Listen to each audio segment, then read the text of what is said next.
Sebelum menuju ke pembahasan, buat teman-teman nih yang mau gabung grup diskusi KIP kuliah dan bertanya kepada teman-teman yang lebih berpengalaman, tinggal klik terima kasih. Dan teman-teman boleh banget mengatur jumlah nominalnya. Kemudian teman-teman tinggal memasukkan nomor HP atau email dan kami akan mengirimnya ke email teman-teman semua. Dan klik beli dan kirim.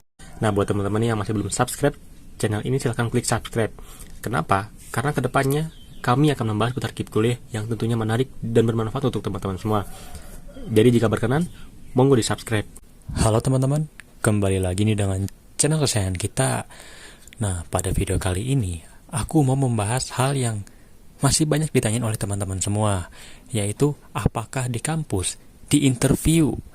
Nah, jadi teman-teman yang memahami ya tentang seleksi KIP kuliah, pasti teman-teman bertanya dong, Kak, apakah ketika kita sudah keterima, baik itu dari SNBT atau mungkin sekarang kan SNBT yang dulunya UTBK, atau teman-teman yang sebelumnya SNMPTN keterima nih. Nah, ketika sudah keterima, apakah akan ada interview ya? Interview atau wawancara seperti itu. Nah, apakah ada, teman-teman? Karena banyak banget teman-teman yang menanyakan hal ini dan masih kebingungan nih. Aduh, Kak, apakah ada interview, apakah ada wawancara, dan apakah berkemungkinan lolos atau bagaimana, Kak? Nah, banyak banget teman-teman yang menanyakan hal ini. Dan juga ada rasa kegelisahan nih dari teman-teman semua karena takut tidak lolos. Nah, baik teman-teman, sebelumnya di sini kita petakan dulu nih teman-teman. Nah, yang pertama yaitu asal kampus, teman-teman. Nah, teman-teman harus bisa memahami dulu nih, teman-teman itu tuh dari kampus negeri atau swasta. Nah, negeri atau swasta. Nah, kenapa aku mengatakan teman-teman harus bisa memahami dulu nih, teman-teman itu dari kampus mana, negeri kah atau swasta? Nah, kenapa aku mengatakan demikian, teman-teman? Karena biasanya, teman-teman, biasanya jika di negeri tidak ada wawancara, teman-teman. Nah, lalu untuk di swasta, teman-teman, ada, teman-teman. Nah, lo kok beda, Kak? Ya, memang seperti itu kebijakannya, teman-teman. Bukan kebijakan sih, namun pihak swasta itu kan karena memang kuotanya sedikit ya, teman-teman.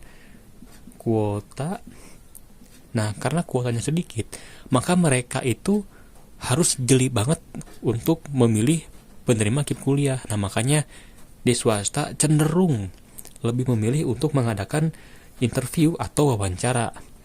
Gitu, teman-teman. Nah, kalau di negeri, alhamdulillah di negeri rata-rata untuk kuotanya itu banyak banget, teman-teman. Kisaran sekitar 500 sampai 2000. Waduh, Kak, banyak banget. Ya, memang banyak banget, teman-teman. Dan di kampusku kurang lebih sekitar ada 1200 orang yang keterima KIP kuliah di tahun 2021. Nah, teman-teman bayangin deh, kalau semisal ada interview di negeri ya, teman-teman, dengan penerima KIP yang banyak banget, itu gimana interviewnya kan? Pasti akan kewalahan, teman-teman, seperti itu. Nah, karena di swasta ini tuh penerima KIP-nya sedikit atau kuotanya sedikit, maka diadakanlah yang namanya wawancara, teman-teman, seperti itu. Nah, kemudian teman-teman, yang kedua adalah terkait dengan kondisi keluarga, teman-teman. Nah, jadi teman-teman di sini harus bisa memahami dulu nih, kiranya kondisi keluarga teman-teman itu bagaimana?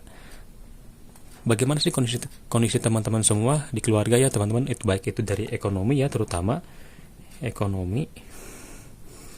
Nah, karena ya, teman-teman, kenapa sih, Kak, aku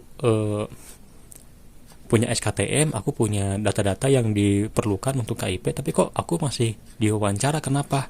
Nah, biasanya teman-teman pengalaman baik dari negeri ataupun swasta, biasanya mereka yang baik itu data-datanya sudah lengkap, ada SKTM, ada surat keterangan penghasilan orang tua yang bisa dibilang di bawah UMKM atau standarnya ya, teman-teman, masih saja ada yang diinterview.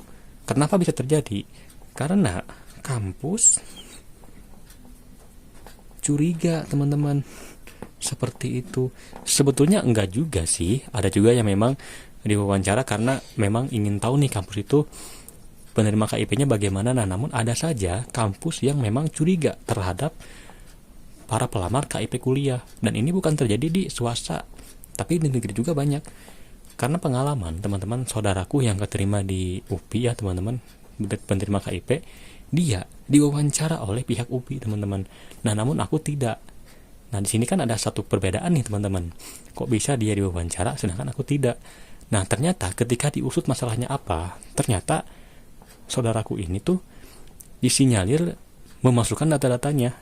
Nah jadi pihak kampus agak nggak percaya nih, kok orang ini dengan penghasilan orang tua yang bisa dibilang mungkin gede ya teman-teman, gede, penghasilan orang tuanya gede, tapi dia mengajukan KIP kuliah. Nah dari sanalah pihak kampus ingin memastikan. Jadi saudaraku ini tuh diundang teman-teman, dan alhamdulillah sekarang keterima jadi penerima KIP kuliah teman-teman, seperti itu. Nah teman-teman pasti bertanya dong, awal mula bisa diinterview itu bagaimana ya teman-teman, seperti itu.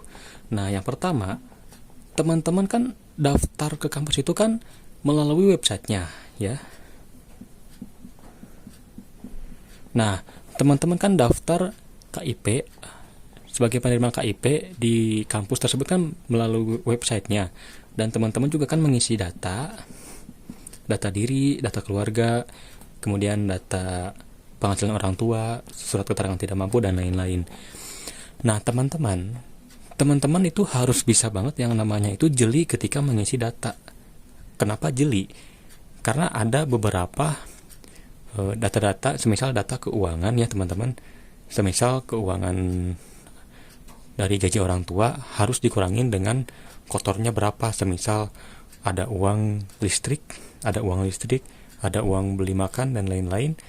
Nah itu dipotong karena itu kan termasuk uang kotor ya teman-teman, maksudnya uang yang tidak termasuk ke dalam biaya hidup teman-teman semua gitu ya. Nah itu kan dipotong nih. Nah kiranya jadi gaji orang tua itu berapa sih gitu ya, mulai dari bayar listrik dan lain semacamnya. Nah seperti itu teman-teman. Nah karena ada saja nih teman-teman ketika daftar di website kampusnya, ketika mendaftar malah mengisikannya itu tidak dikurangi dengan gaji kotor orang tua berapa sih, seperti itu teman-teman. Semisal gaji orang tua 3 juta, tapi kan ternyata dipotong dengan kebutuhan adik, kakak, dan lainnya kan mungkin jadi berkurang menjadi sekitar 1 juta. Nah sayangnya teman kita ini tuh tidak memasukkan 1 juta, malah memasukkan 3 juta, dan maka dari situlah kampus curiga dan ingin menginterview teman-teman semua, seperti itu. Nah namun teman-teman tidak perlu khawatir ketika teman-teman malah mendapatkan panggilan interview, karena teman-teman hanya perlu untuk memberikan berkas ya teman-teman. Bukan memberikan berkas, namun teman-teman membawa berkas, membawa surat keterangan tidak mampu, dan tentunya mengajak orang tua. Jadi ketika teman-teman semua diinterview oleh kampus, teman-teman juga akan bareng dengan orang tua dan ditanya terkait teman-teman itu lulusan dari mana, tinggalnya di mana, daerah mana, apakah ngekos atau tidak, seperti itu teman-teman. Nah teman-teman, mungkin sekian nih yang bisa saya sampaikan. Kurang lebihnya mohon maaf. Dan teman-teman juga jika punya pertanyaan tinggal tulis aja di kolom komentar, karena insya Allah akan kami balas atau kami akan membahas di konten selanjutnya. Kita kembali lagi di video selanjutnya. Goodbye.